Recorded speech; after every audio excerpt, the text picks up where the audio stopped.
What's happening, everybody? Adam House with CrippleCast here. In the studio now, I have Andy Imlay, comedian from Evansville, Indiana. Fantastic, funny man. And also in the studio is a good friend of ours, Dustin Madison, also a comedian from Evansville, Indiana, let's say, or Petersburg, rather. Petersburg. Originally from Petersburg. You perform out of Evansville mostly, right? No, I hardly ever do performances in Evansville. I do them everywhere. Oh, well, good. All over. He's a man about everywhere. All right, real quick, I'm going to do a shout out to our sponsors here, and then we're going to get going with the podcast. Stick around after this podcast. We're going to do a After Dark episode with our friend Andy and Dustin here as well.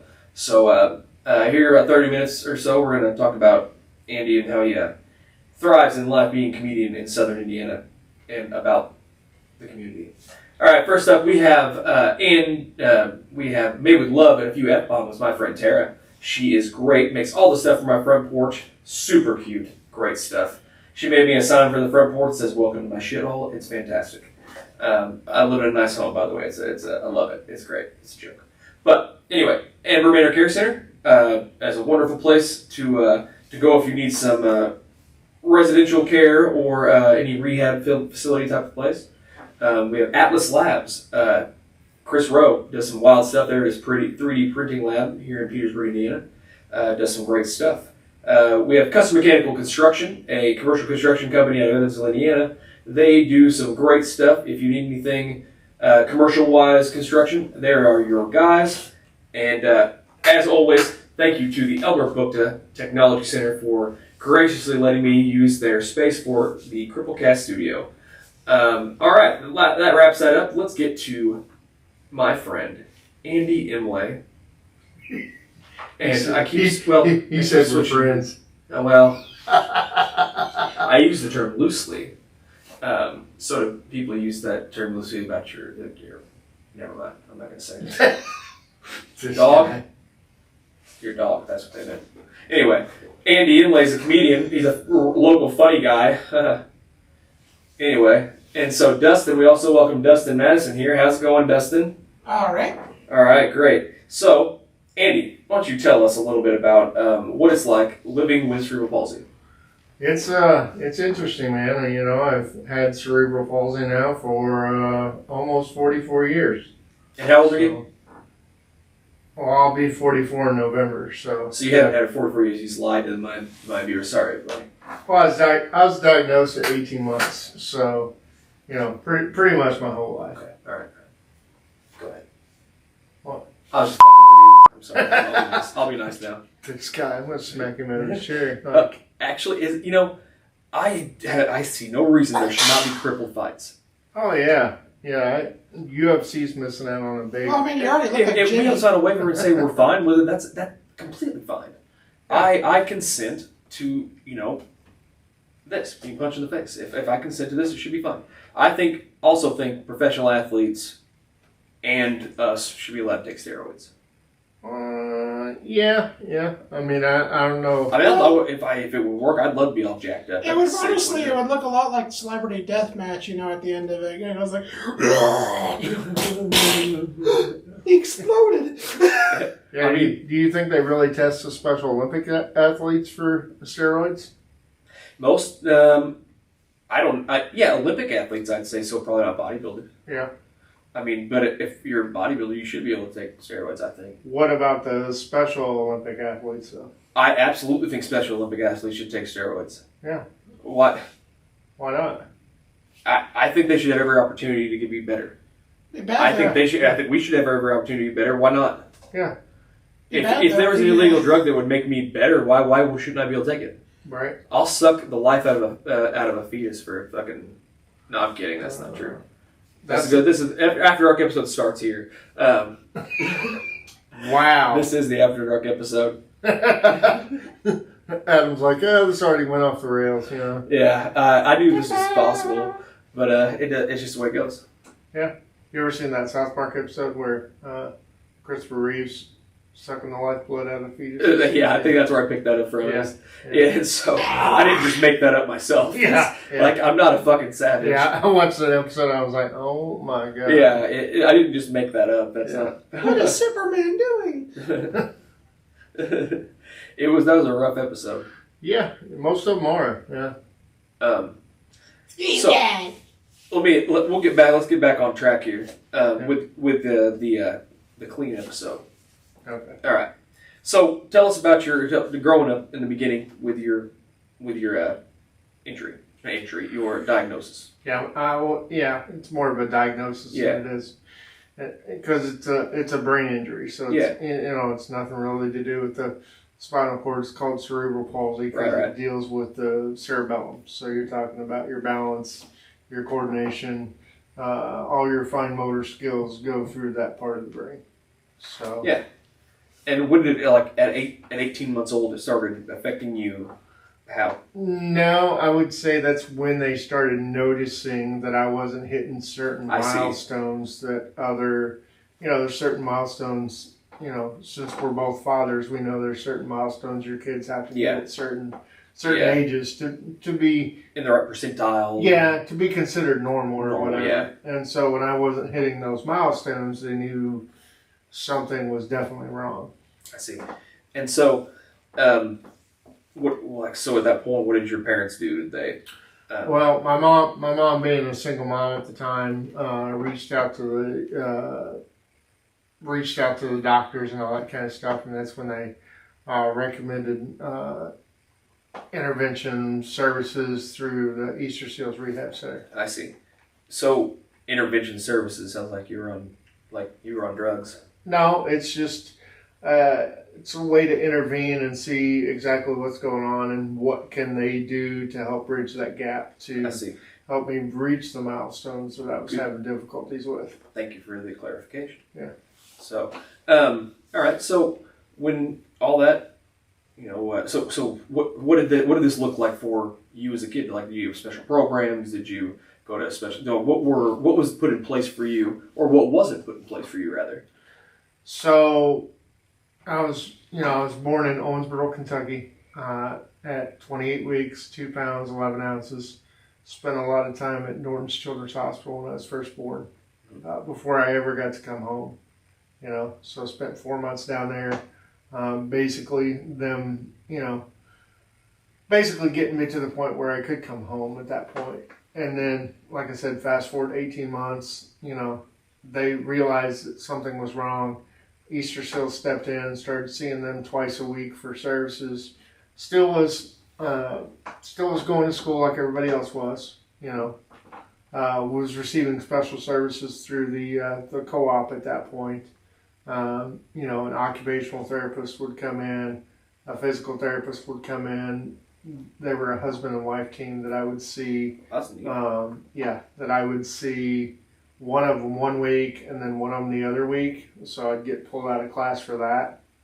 And so they would work on things like, hand-eye coordination, video games. Believe it or not, video games help a lot with that. Absolutely. And that's another thing I'll show you guys. You saw that adaptive gaming stuff I got over there. That's going to be something I'm going to get into here for too long. Start streaming online. I'm not really much of a big gamer necessarily, but might as well use what I got. I got an Xbox and I got that thing. But I've been a gamer since Atari, Nintendo, all that stuff. I mean, because what else could I do? Right. Other than something like this, which still is a lot of freaking hardware and stuff to set up. I got to have somebody help me set all this stuff up. It took 20 minutes to get all this stuff in line, and I spent an hour before you guys got here doing it with her. So it's just. Takes a little bit of stuff, and we can't do anything by ourselves hardly. Right. Yeah. It sucks. I mean, I lived independently for quite a while. Mm-hmm. Still had to have help, grocery shopping, certain things that I still can't do. But for the most part, I was able to live independently on my own for almost a decade before And you got married. And that's, and I'm sure having your wife around helps. And it's weight off your shoulders to have somebody that cares about you to help. But I try not to take advantage of that either because now you want to do as much as you can yourself. But now that I have a daughter that needs care also, now she's taken care of. Right. And 2 people. So you can understand kind of where I'm at. I can't physically pick my daughter up. Yeah. So it's when I first got hurt, man, that was a big thing for me. Like, I can't be the dad that I was going to be anymore. But I had to realize, you know, it doesn't matter if I can, like you said, we were eating a little bit ago, you said, you know, I just got to do things a little differently. Yeah. You know, I can still be a good dad. I got to be present. Yeah. That's what she needs. Yeah. So what if I can't play catch with her? So what if I can't? Your kid's going to remember that you're there. Yeah, I interact with her as much as I would if I was a walking man. Your kid's not going to remember, oh, Dad couldn't throw a ball with me. Yeah. She's going to remember that Dad was there. Yeah, and that even though Dad was in a wheelchair, he still was there. He still did everything other dads would. And he still gave a crap about me, you know? And that's the part my dad didn't give. I mean, he didn't give a crap about me. Yeah. I mean, any of us. So I'm never gonna. I learned how to be a good dad by doing the opposite of what my dad did. Right. And just hope to God I'm around long enough for her to know me. So, yeah. Because we could be. I mean, you know, in our situation, you get an infection and die pretty quick. So, yeah. You know, I became a father pretty late in life. I was about 41 when my daughter was born. So, being an older father, I'm thinking now, you know, when she graduates high school, I'm going to be 60-something in my hover around with my large print playing cards. No way, dude. They're going to fuck around and fix us, though. I think so. That's going to be easier for you than it would be for me. Yeah, it's true. Yeah. They actually admit that. Yeah. So, I'm okay with that, though. Mm-hmm. You know, well, unlike you, just like your guest you had a couple weeks ago, Nate, I haven't known anything other than this. Yeah, and asking the same question, do you think it's easier? Yeah, like that. Probably so. I think it'd be easier. Yeah. You know. Do I ever sit and wonder how my life would be different if I wasn't? Well, yeah, absolutely. Yeah. But would I have the perseverance and determination that I have because of the situation I'm in? Probably not. You know, I don't give up as easy as some people do. That's why a lot of people that I started with comedy in are not doing comedy anymore. Yeah. Because it's kind of you gotta eat shit when you're doing comedy. Oh yeah, a lot of people for a long time. A lot of people want. Look at Dustin. He's continually eating shit. Sorry, Dustin. Just eating shit. I mean, even after 20 years, I'm still eating shit. Yeah. Yeah, Dustin's been at it 20 and he's years. not even talking about comedy. No.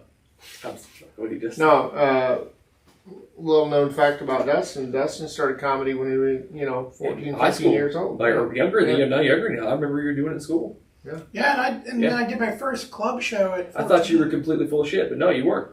No, yeah, he somehow got a hookup at the radio station and got his happy ass into the funny bone. I wish like hell I'd have listened to you back then. You know, I mean, hell, it took me till a 10-year reunion and everybody realized you were fucking funny, and I was like, holy shit. And there's some nights where stuff goes well, and then there's some nights where it's like, why am I still doing this? Mm-hmm. Yeah, absolutely. And it's like this that I'm doing here. I mean, I don't know how long it's gonna last. I hope it's gonna last a while. I think I'm having fun. I hope people enjoy it. And when people stop enjoying it, then I'll stop doing it. I mean, I don't know what your listener ratings are in the last I don't have any ratings. 3 or 4 episodes, but knowing that I was 4th on the list, that's that says something. Oh, well, I don't know any of that many cripples. He's like, we're having lunch. He's like, hey, do you know anybody? Well, it's kind of last resort, but do you see anybody else on the bottom of that list? No, I'm kidding. I got that was written up there early on. I got a much longer list of cripples coming. So, not any more comedians though. I don't know anybody else besides you that's doing comedy, and I intend on doing comedy in the future. Honestly, it kind of scares shit out of me. Yeah, like I'll sit here and I'll talk. I can say whatever I want all willy-nilly like, and it doesn't bother me. But standing up on a stage and trying to be funny, trying to be funny has never been my thing. If I'm going to try to be I'm naturally funny, hopefully. Sometimes I'm not naturally funny, but generally more often than not, when I try to be funny, I'm not as funny. There's a reason they call it an art form. Yeah, because it takes time. It takes time. It takes skill. It takes getting up there, trying to figure out if it's going to work. You know, if it doesn't work in front of one crowd, let's try it in front of another crowd, see if it works. Maybe I'm doing wording wrong. Maybe I'm doing cadence wrong. Maybe the timing's off. I mean, there's so many things to consider that this month actually is my 9-year anniversary in comedy. Yeah. 9 years. Wow. Yeah, that's wild. So nothing like the 20 years that Dustin's got in, but I'm pretty proud of the accomplishments I've had in the last 9 years. Sure. You know, I've got a pretty impressive resume, so to speak, as far as comedy is concerned. Yeah. So, yeah, I think so too. Now, quickly back to your disability. Mm-hmm. So, all right, what do you think? Like, what was the hardest time of your disability in your 44 years of life? What was the worst part of period of time? Was it elementary school, middle school, high school, after high school? All that was tough. I mean, yeah. I wasn't mainstreamed into a public classroom until I was probably 2nd or 3rd grade. Okay. And it was all in the paper because I was the first student in this area to be mainstreamed into a public classroom. Because we're talking 1980s, man. We're talking way before the Americans with Disabilities Act. Yeah. You know, so you're like the only cripple around. I mean, some people call me a pioneer when it comes to this kind of shit. You know, like did you wear like a triangular hat? No, but I mean, having a disabled student being mainstreamed into a public classroom, you were like everybody else. Black kids in the 50s. Yeah, I guess, man. I mean, all I knew is that for me as a 1st or 2nd grader, it was pretty simple. Yeah, you didn't know anything different. I just wanted to be in class with my friends, man. Mm-hmm. That's just all it was to it. Yeah. You know, I didn't see myself any differently because it's just the way I've always been. That was you. So why couldn't I have the same rights as everybody else? I didn't understand it. You know, my mom, if it wasn't for her fighting for this, it wouldn't have happened. Right. If it wasn't for the elementary school principal back then, thinking that, hey, maybe this could happen, and him going to the school board and fighting for it, it wouldn't have happened, you know? Mm-hmm. So, and being that I'm a part-time walker, you know? So, fucking show off. So look at this guy over here with his 2 legs walking around sometimes. Yeah, so if it's more like 4 legs with crutches. Yeah. 4 legs with crutches. Yeah. Like Jimmy from South Park. Yeah. Just like Jimmy from South Park. Yeah, and that's what and Nate, I compared Nate to the guy on Family Guy that drag his legs around with him. Yeah, Joe. Yeah. That guy's fucking nuts. Yeah, that's great. Anyway, but I mean, you know, I rode a regular school bus to school every day. You know, there was only one time in school where I had to actually. Did I? Okay, I'm good. Very good. There was only one time in school where I had to ride the special bus, and that was only because I'd had a surgery at one point, orthopedic surgery at one point, where my legs had to be out straight so the muscles would heal themselves. And was it ever was that like a stigma back then, like the short bus? You know? Hey man, back in the day, the short bus was the only one that had the radio on it. So like, screw you guys. I got the radio. What do you guys got? Yeah. You know? So I want a handicapped school bus now. So I thought it was weird they made us wear name tags. Like we knew each other, we didn't need name tags. We never wore name tags. You were already in the same club. Hello, my name is. You know, like come on. My name's Arnie. No, but it, you know. Yeah. Ups, downs, twists, turns. You know, I still graduated like everybody else did. Never had any special education. Your mind is there.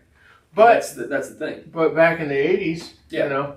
But you're right. They all treated mentally challenged people and cripples alike. Well, yeah, because they thought just because they used a wheelchair, there had to be something wrong upstairs too. And a lot of people.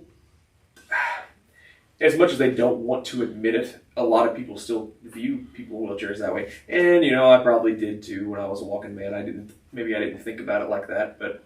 And, you know, mental aptitude test is what they call it, and I'd have to take one every year. And what you have to take one every year? Well, yeah, in school. Oh, I guess that's true. Yeah. So the funny thing was they didn't change the questions year to year. It was the same questions every year, and I'm just like, I'm not dumb. I know these are the same questions you guys had last year. Like, come on, Dave, can't you try harder? Yeah. Yeah. I'm just doing what state tells me. I'm like, oh, okay. Yeah. Well. So I had a lot of things that these kids now that are integrated into the school system, a lot of the things that they go through now, I wouldn't say I paved the way for it, but maybe I did, I don't know. I was just trying to be like everybody else. Yeah, you're trying to be like everybody else. Now, you say, it reminds me of a situation right when I went into like a spinal cord injury group and was posting about CrippleCast.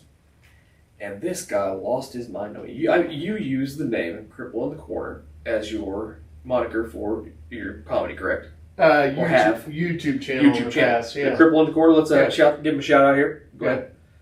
Cripple in the Corner. YouTube. How is it? YouTube.com/Cripple in the Corner. Or you can just search Cripple in the Corner. Cripple in the Corner. I've got some videos on there right here. So, I haven't put out content in a while, but I was doing content regularly there for several years. We'll go back into it. I think I'm gonna need you to do some. We'll talk about that in a little bit. Some content I want to work out. And then I've had some people that get offensive to that word. Okay, that was my point. And so I've rebranded a little bit for some corporate people that didn't, they were like, well, we're not sure if people want to come to that if they see that word, and so so I kind of rebranded a little bit. I still use the Cripple in the Corner stuff, but I rebranded and I've got the palsy positive. Okay, yeah, I did see that palsy positive. See, I was professionally paralyzed for a while. I did that little moniker for a while, and then you want to do the podcast, and I couldn't. Professionally paralyzed podcast, the PP podcast. Ooh, I didn't know anything like it. But, here we are. But I do that palsy positive stuff. Well, I had a guy got mad at me, and he said, because he said pioneer. He has said, I pioneered the way to get rid of that derogatory word towards us, and I was like, CrippleCast ain't for you. Yeah. It's for the walking man, really. It's to bring awareness to our plight, Yeah. And give some inspiration. Like, hey, look at these fucked up guys still doing stuff. I mean, because people got to understand that you didn't think 5 years ago that you'd be in the situation. Oh, God, no. Yeah.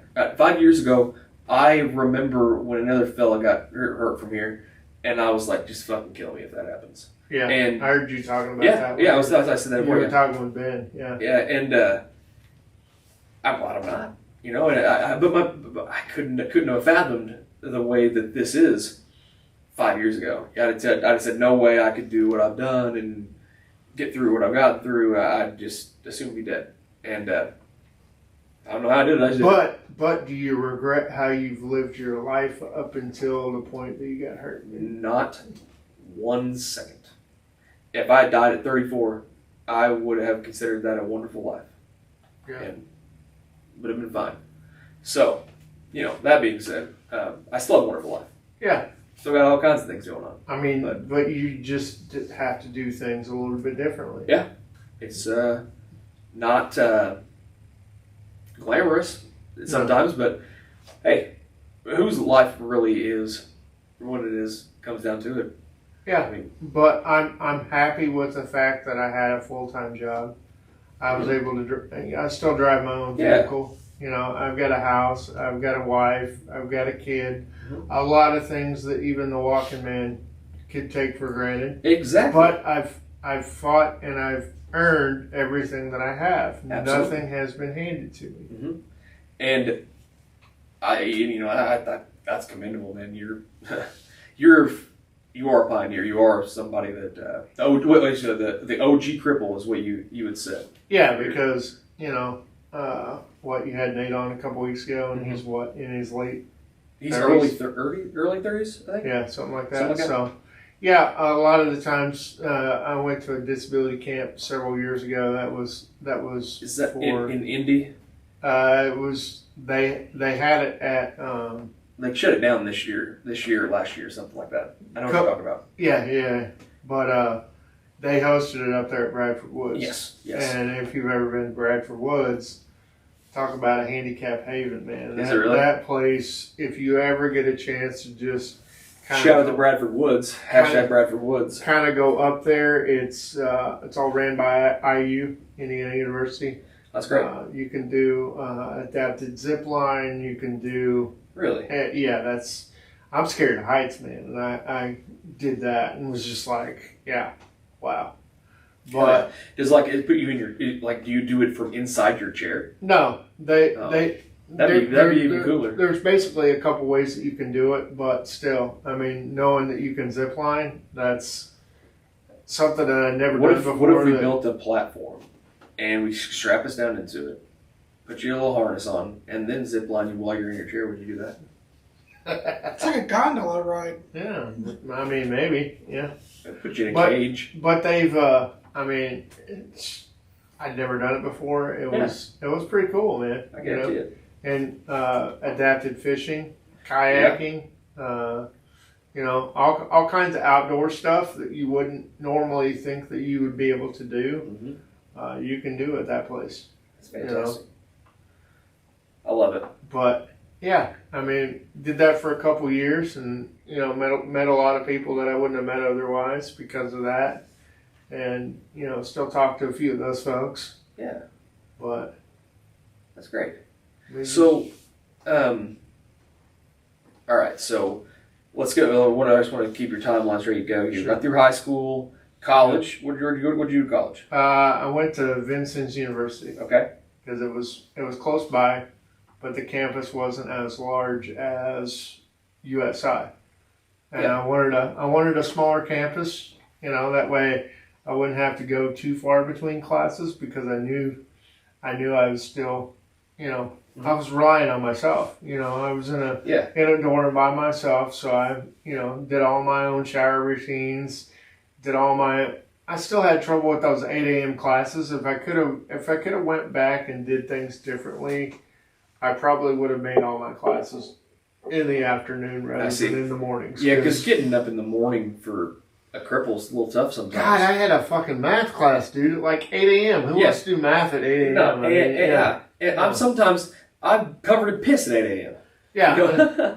And sometimes I'm shit Most myself. people would rather just do Formula 420. Dustin knows this guy knows what I'm talking about. He's like, preaching to the choir, I shit myself every morning. No, I'm just kidding. But sometimes. But looking back on it, if I could have done things differently, a lot of the classes that I missed, that I got slips for missing, were those early morning classes. So if I could have went back and did things differently, and of course that shit gets sent home to your parents, and your parents find out you're missing class, and so I was handling those assholes. I'm in college. Send it to me. But yeah, I went to VU for about 2.5 years, something like that. Financial aid ran out. I did a little bodybuilding back in my college days. I can tell. Yeah. So lifted a lot of weights back then. Entered myself into a bodybuilding competition back at VU in '99.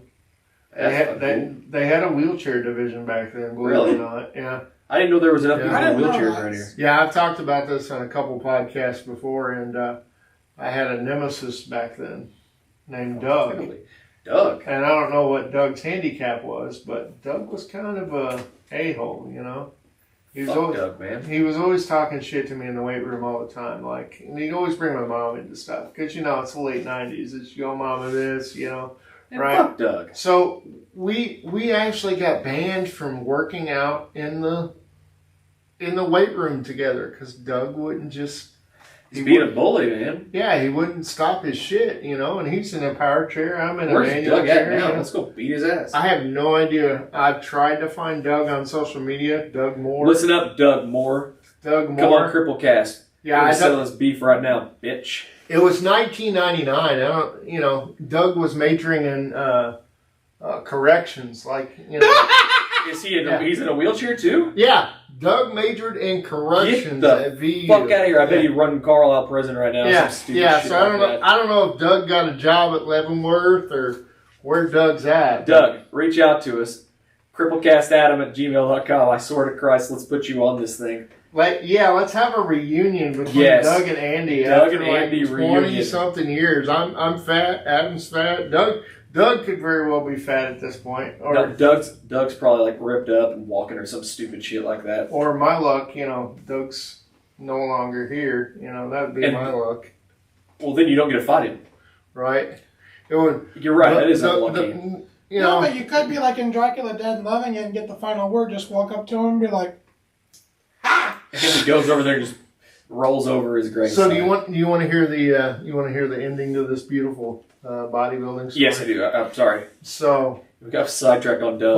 like I had a meal plan where I ate nothing but I did the whole Rocky thing in the morning where I was eating hard boiled eggs and You're a savage. and like eating tuna for lunch and fish for dinner and just like proteining it up.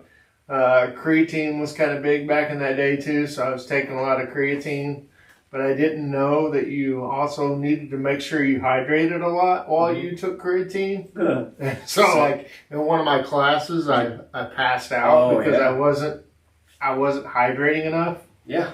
And but like religiously 3 days a week, I'd have a guy that lived down the hall from me that would go to the weight room with me every day that I was in the gym to spot me with the weights, just so I could get ready for this competition, because school started in August. The competition was like the end of the school year in May.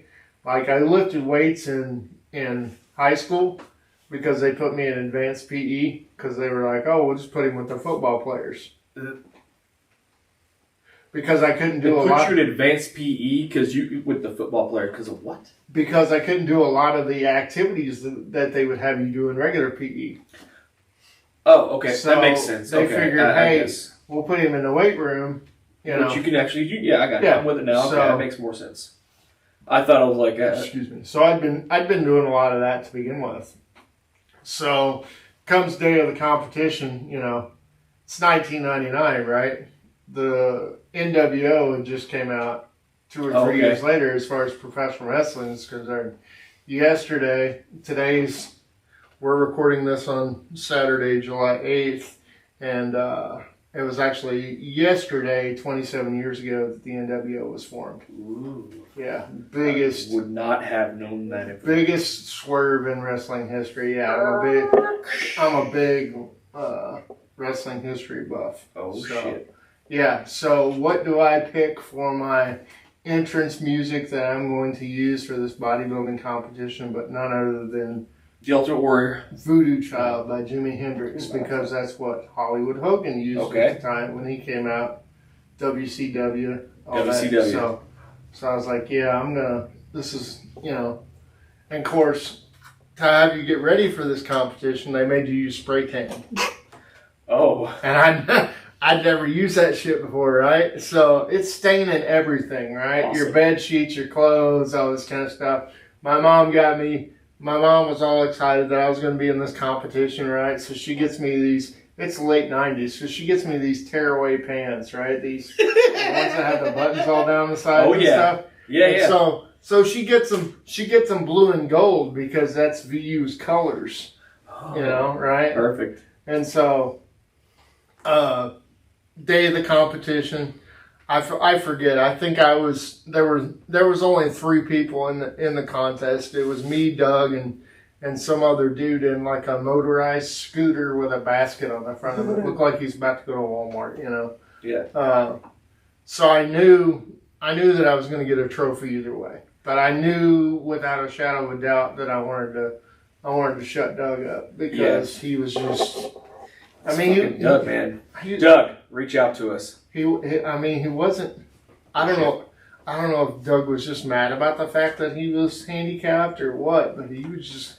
What was wrong with Doug? Was it a spinal cord injury? Was he fucked up? What was wrong with him? I never you didn't give a shit about Doug, so you don't. All I knew is that people had told me around campus, oh, He's talking shit. He's won this competition the last 2-3 years, right? So he's like reigning champion. And so day of competition comes, right? They play my music, right?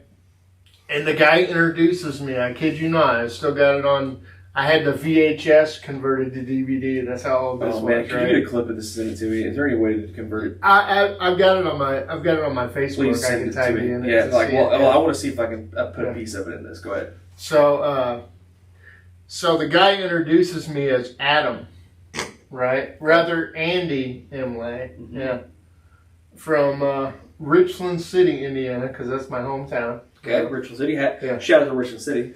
Yeah, I mean, town's so small, and then it doesn't have a stoplight. Post office is about the size of this room. It's like Petersburg. No. Metropolis. When people say they're from a small town, go to Richland City and then tell me you're from a small town. It's true. Yeah, I've been there. Like it's my parents still live there. Now I got a stuttering problem. Like my parents still live there. Come on, man. Save that for another guy. He's coming on next week.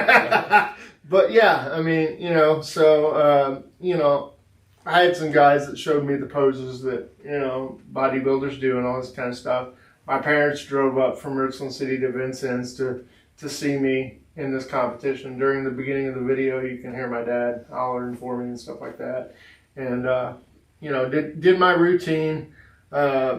I did the back flex that you normally do where you show all your back muscles and stuff like that. And I heard people hollering, just wailing, and I never knew what they were hollering about because, of course, you can't see your back. I don't care if you're a walking man or if you're a cripple, you use, unless you're in the bathroom mirror, there's no way you're going to be able to see that. And so I never got to see it until 20 years later, and then saw it and was like, wow, those lat pulls paid off, Oh. And so I ended up winning that competition. Still have that trophy. In your face, Doug. But, I was proud of that. Hell yeah. I put in time, dedication. I actually had to take PE in college. That was one of the prerequisites that you had to take. Yeah. And the professor there at the time, an African-American gentleman, he was a little racist towards me.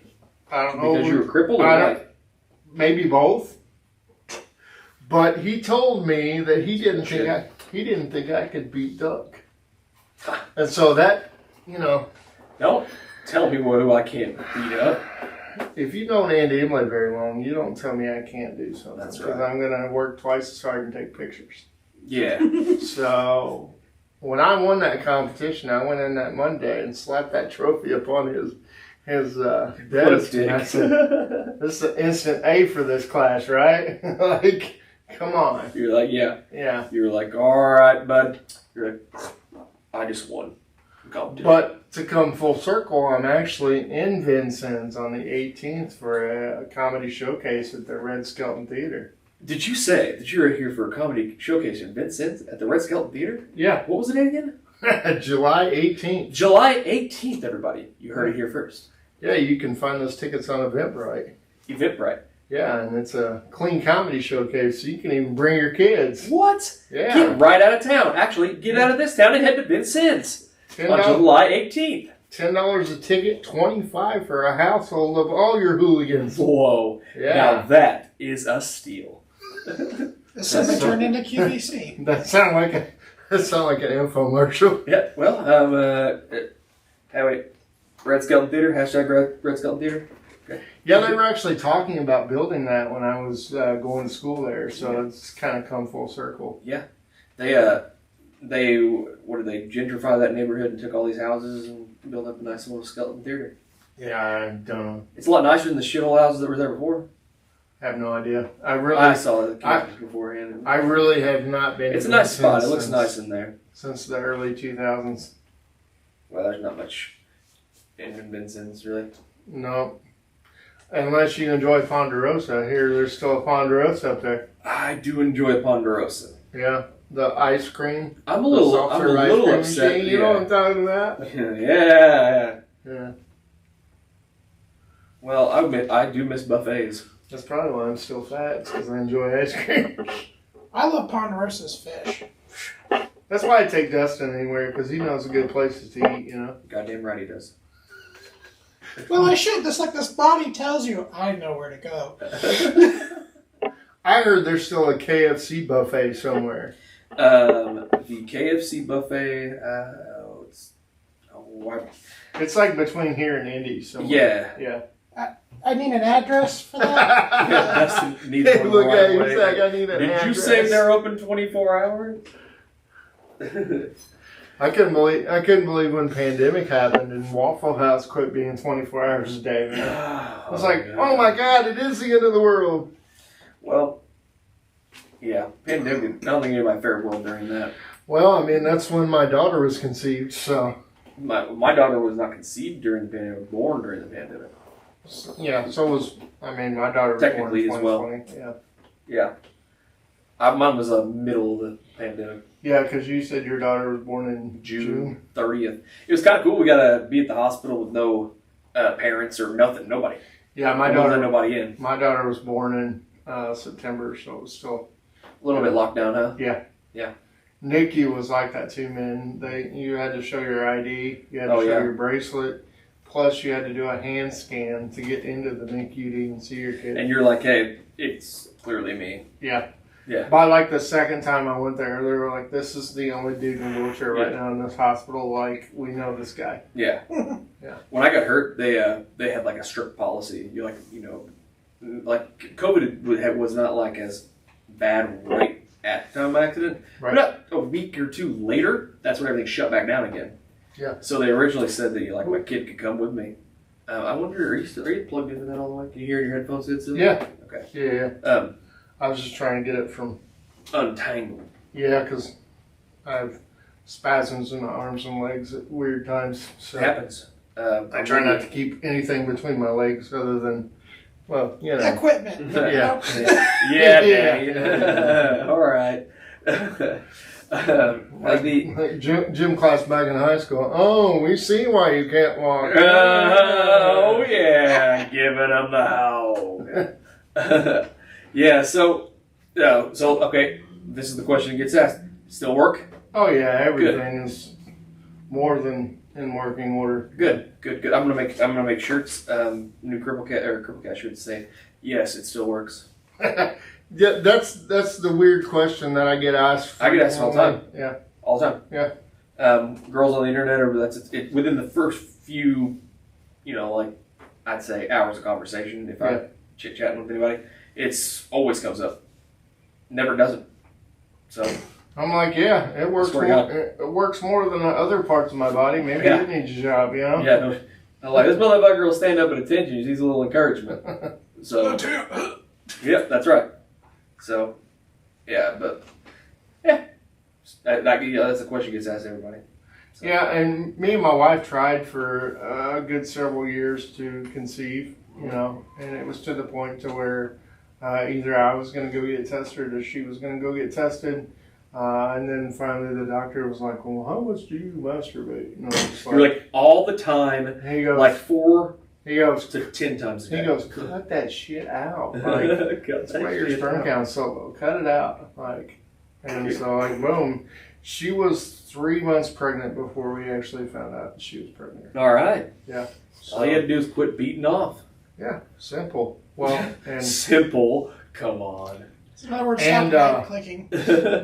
And quit a little bit of the Mary Jane. So yeah. But I guess. I mean, if people follow me on Facebook or look up my Facebook page and see pictures of my kid, everything's been worth it.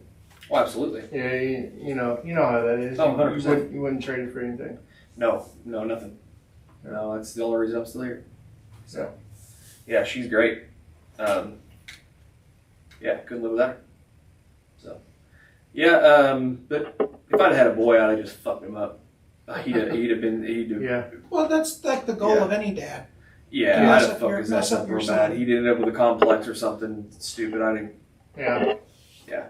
So, I'm glad it's a little girl. Just love her. And hopefully she doesn't turn into a whore.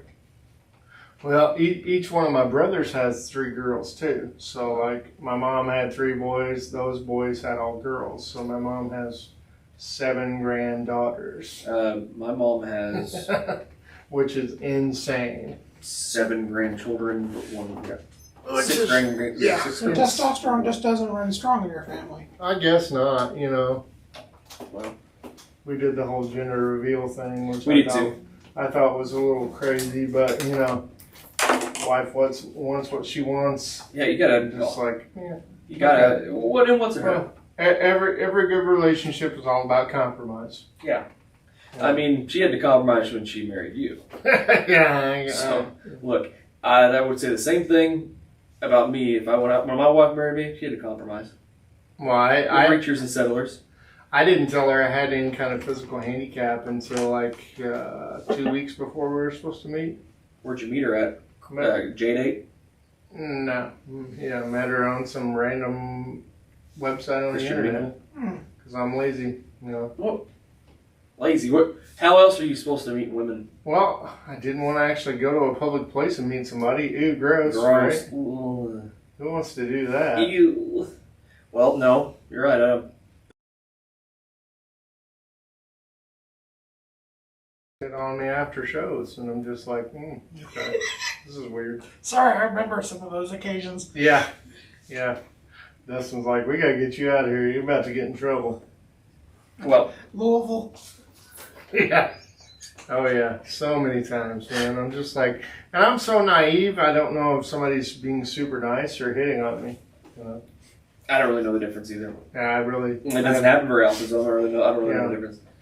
So. I remember the first time. So are we? Which episode are we doing right now?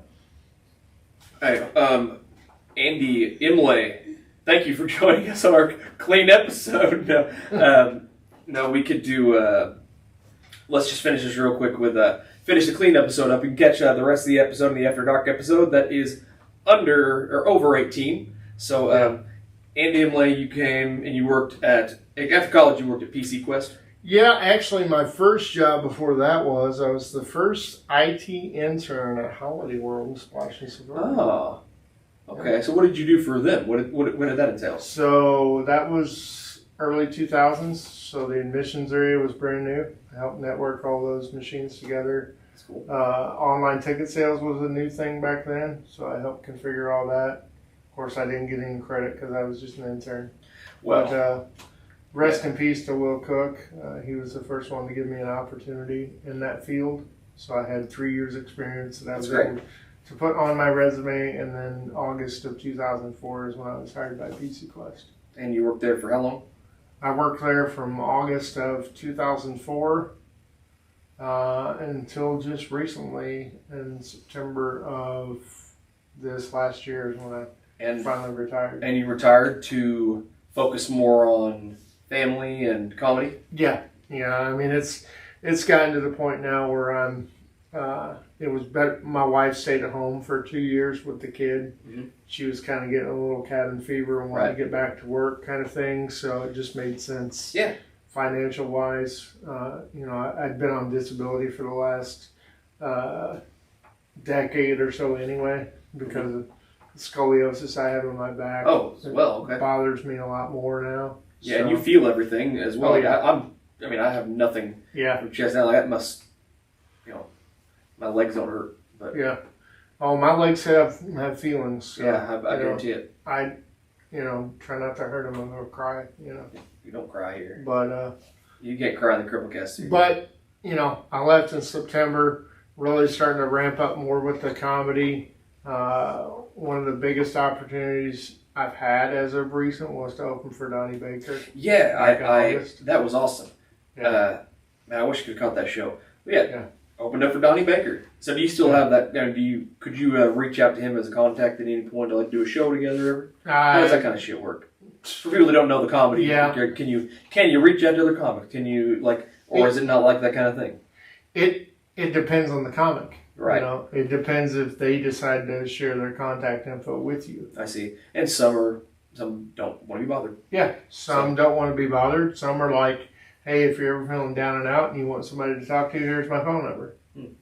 Or some of them are like, I'd rather you not, you know. So I'm still too scared to do a set. But yeah, that was 350 people. I was contacted. The show was on a Saturday. I was contacted on a Tuesday through a Facebook message, basically asking me if I could be a replacement and do a half hour before Donnie Baker was about to go on. So I was act like right before Donnie Baker. Picture. Yeah. Yeah. And just blew the doors off the place. Fantastic. Enough to where Donnie Baker gets up there and goes, "This is a stand-up comedy show, and you brought some guy in a wheelchair. Are you kidding me?" Yeah, but they let me set up merch right next to Donnie Baker. Shout out to my koozies that I have at the pickle bar. Yeah, that I have at every available show for $5. They can only be purchased at the show because I don't know how e-commerce works yet. So anybody that knows anything about e-commerce that wants to reach out to my friend Andy here. Yeah, if we can make it easy to where I don't have to do stuff. Is that what E stands for in e-commerce? Yeah. Easy commerce? I guess. I don't know. See if someone can help you set up a Shopify account. But I don't even know what that is. I mean, it's Shopify account. This is one of those. It's part of my act that I do that you just kind of have to. You got to you mean the koozies? Yeah. Yeah. Oh, okay, I understand. And kind of get the reference to the. I see. So you want to buy them after the show, so you know what the joke is. I see. Yeah. So okay, that makes sense. So so basically, you got your comedy career going right now. So tell everybody what you got coming up. Tell everybody what the word is. So when's this going? This will be airing Saturday, okay. A week from today. Okay. So that means I've just done a show in Madisonville on the 14th. Okay. So this will be what is next Saturday? 15th? Yeah. Right, next Saturday, 15th, 6 p.m. This will come out. Yep. Wait, so you'll be listening to it after the fact. Yeah. So that means I've just done an awesome show at Wings Etc. in Madisonville. Yes. Right. And then the 16th, I'm at 1020 Brewing in Louisville. I'm in the preliminary round of Louisville's Funniest Person. Okay. I made it to the finals of that last year. Yeah, I recall that. That final. So what was the proximity to Louisville you have to be in Louisville's Funniest Person? I wondered that when I saw mean, they really don't care. They'll take out of town people. It was a $25 entry fee, and I think they've got an amateur round and a semi-pro round. And how do they determine who's who? They don't. You basically enter in as amateur, which amateur gets 5 minutes and semi-pro gets 7. Well, I figured at this point I'm probably semi-pro. Semi-pro for sure. Like I would enter the beginner. So I did sure. semi-pro where you get 7 minutes, and I think if you win semi-pro, I want to say it's like $600 or $700. So I wouldn't even do it for the money if it would be the experience. Yeah, but got that. Like we talked about previously, the Red Skelton Theater on the 18th. We're doing that. That'll be cool. That's in Vincennes. Yeah, that's a clean comedy showcase where the audience votes on the winner, and the winner walks away with a Skelty Award. Which is basically named after Red Skelton, who was born there in Vincennes. And he's a funny comedian in what was it, the 50s or 60s? Yeah, something 50s, like that. 60s, 70s. Yeah, he was pretty much a household name. Yeah. The clown. He looked like a clown. Yeah. And then I'll put a Red Skelton picture in there at this point. July 21st, doing a show with Dustin up in Crane, Indiana. All right, Dustin, Crane, Indiana. Yep, Crane at Lonely Night Saloon, and also the day after, he'll be there for Lagodi, Indiana, for the Knights of Columbus, but at the St. John Center, and it'll be a good show too. Okay. And I'm those 2 nights I'm featuring for comedian Mario Sands out of California. Yep. He's been on the roast to Howard Stern. So I believe I've heard him. Yeah. So that's going to be cool. And then we got the 28th. I'm doing another Wings Etc. Like I'm on a Wings Etc. tour. Because I love being paid in wings and ranch dressing. Like, what do you do? Like, that's what you get paid in? No, I'm actually getting paid cash too, which is nice. That's nice. I thought they were going to add in blue cheese. But we're doing the Princeton location of the Wings Etc. on the 28th. 28th of July? Yeah. Okay.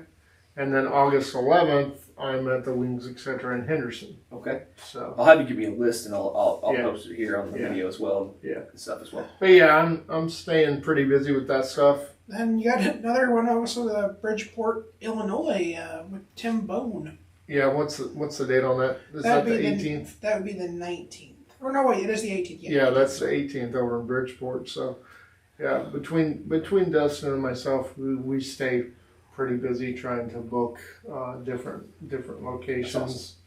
You know, just trying to get out there and do it, man. That's what you got to do. So, and while we're talking about the comedy stuff, Dustin, I want to come back to you for just a second.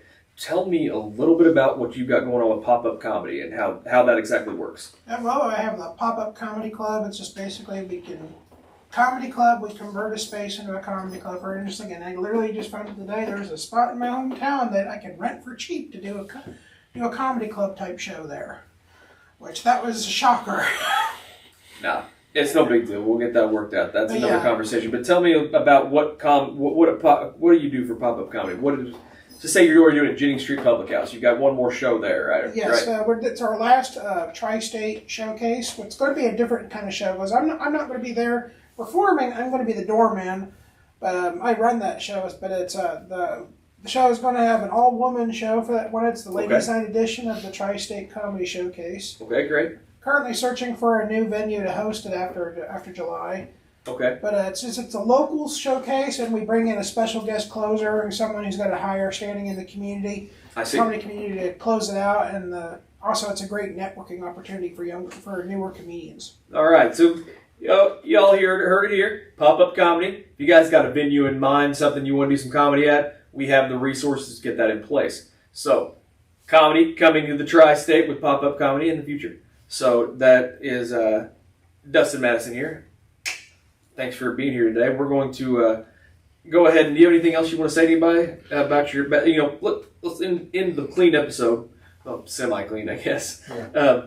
Well, in that, what do you have to say with somebody that has your particular injury or even any injury, and what advice do you have to somebody in your position or in our position?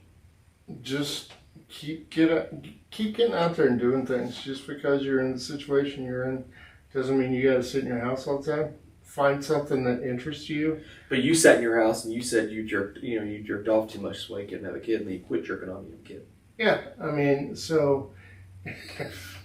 I bet your subscription to Playboy suffered so much. This is supposed to be a clean episode, and this guy just goes off the rails. Still, it's clean. This is pretty clean, man. Yeah. I don't know any other way to be. But yeah, I mean, just like with comedy, man, I was at a real low point when I found comedy. Yeah. I was at a real low point when I found that hobby, that outlet to kind of connect with people and show them that I always hate when people say anything's possible with the right attitude. That's not true. Yeah. No. That's not true. Dustin's not going to be in the Olympics for anything. It's like, I have a positive attitude. Let me go try javelin. Yeah. No, exactly. But just get out there and do stuff. Try to be part of your community. Try to interact with people as much as possible. Some people are going to still be hateful no matter what. Yeah. But get out there and try to make a difference of some sort. I mean, obviously that's what you're doing with your podcast here. And yeah, but I'm still hateful. Yeah. To a point. Well, to a point. I'm not trying to be like actually mean. No, I don't really want to be mean to people, but I think mean things are funny sometimes. But somebody in my situation, of course, there are varying degrees of cerebral palsy. If you look it up, there are some people that need round-the-clock care like you do, and there's some folks like me. Hey, listen here, man. I have around-the-clock care. I don't need round-the-clock care. Says you. There's a difference. Okay. Yeah, you're caregiver. Careful, Tracy. Careful, Tracy. You're on thin ice. Are we in the after hours now? No. We're almost there. I have to go to the bathroom. Oh, yeah, you're good, dude. Go ahead. But, follow me on Facebook, Andy Imlay Comedy, Twitter, @PalsyPositive. Same thing for Instagram. Yeah. And try to get out there and catch a show because what's your phone number? Where do you live? Live comedy's back, man. The pandemic is over. Live comedy's back. Come see it. Come see what I can do. Come see me do stand-up comedy in a wheelchair. So come see him do sit-down comedy like me. Like Bill Cosby. Oh, God. He got taken out, man. He's done. Yeah. That poor Bill.